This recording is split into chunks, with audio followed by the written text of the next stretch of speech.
था वो बहुत ही होनहार, चतुर और चालाक और अकबर के दरबार का रत्न।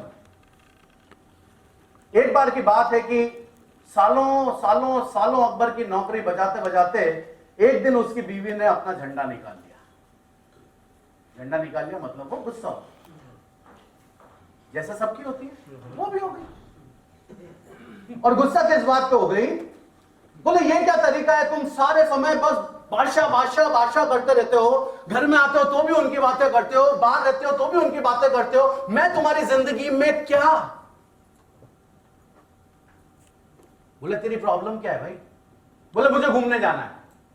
बोले बस इतनी सी बात।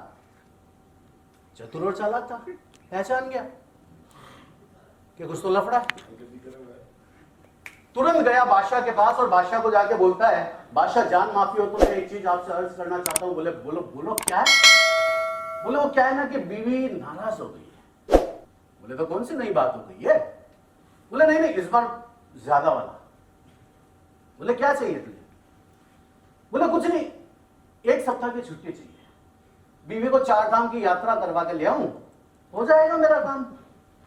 बोले ठीक है जाओ, लेकिन एक बात का ध्यान रखना, आते समय मेरे लिए कुछ ना कुछ तोहफा लेके आना, और उसके लिए तुम्हें जितनी भी स्वर्ण मुद्राएं चाहिए खजाने से ले लो।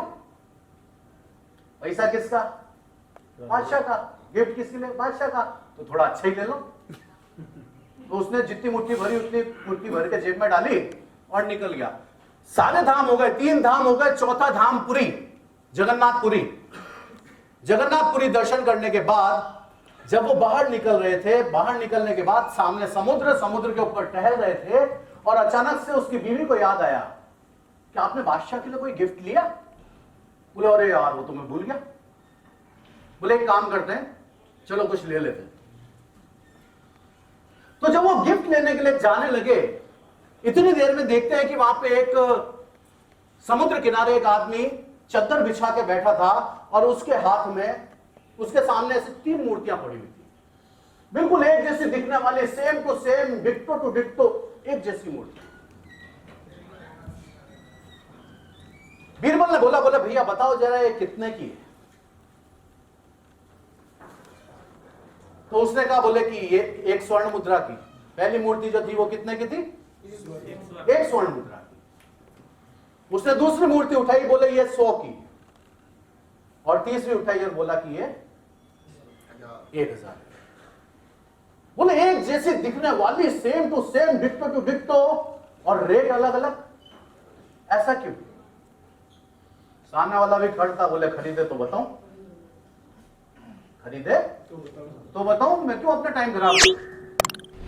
उसने भी अपनी जेब से 1101 स्वर्ण मुद्रा निकाली, सामने वाले को दी, और फिर उसने जो बताया वो वाकई काबिल तारीफ था। उसने सबसे पहले एक मूर्ति को उठाया, और उस मूर्ति को उठाने के बाद में अपने पास में पड़ा हुआ एक धागा लिया। धागा जानते हैं? डोरी।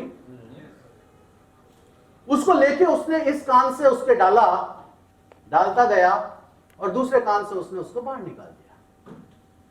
बोले ये जो मूर्ति है ना, इसकी कीमत 1 स्वर्ण मुद्रा है। उसने दूसरी मूर्ति को उठाया, दूसरी मूर्ति को उठाने के बाद इस कान से भी उसने धागा डाला, इस कान से भी उसने धागा डाला, और दोनों धागे चलते गए, उतरते गए, उतरते गए, और उसके पेट में समा गए। बोले इसकी जो है ना वैल्यू, वो है 100 स्वर्ण मुद्रा। अब तीसरी मूर्ति की बारी थी, तीसरी मूर्ति उठाई, इस कान से भी धागा डाला, इस कान से भी धागा डाला, और दोनों धागों को उसने मुंह से निकाल के बाहर रख दिया, और बोला कि ये जो मूर्ति है ना, इसकी कीमत 1000 स्वर्ण मुद्रा। वो जो तीनों मूर्तियां उस दिन पुरी में बैठी थी ना, वही तीनों मूर्तियां यहां पे भी बैठी है। अगले 3 दिन बाद यहीं पे कुछ होंगी ऐसी मूर्तियां जो इस कान से सुनेगी और इस कान से निकाल देगी, उसकी वैल्यू 1 स्वर्ण मुद्रा होगी। यहां पे कुछ लोग ऐसे बैठे हैं जो इस कान से भी सुनेंगे, इस कान से भी सुनेंगे, और अपने पेट में उतार लेंगे, यानी कि अपने लिए बहुत बढ़िया एलडीपी रही, वाह मजा आ गया। उसकी कीमत 100 स्वर्ण मुद्रा। और तीसरे लोग जो यहाँ बैठे हैं, जो इस कान से भी सुनेंगे, इस कान से भी सुनेंगे, और जो कुछ भी सुनेंगे, जितना भी सुनेंगे, अपनी टीम में जाकर एज इट इज उनकर बता दिया ना, तो उसकी कीमत हो जाएगी 1,000। अब उसके लिए आपको कौन सी मुद्रा बनना है, आपको कौन सी मूर्ति बनना है, डिसीजन आपका होगा, मेरा नहीं।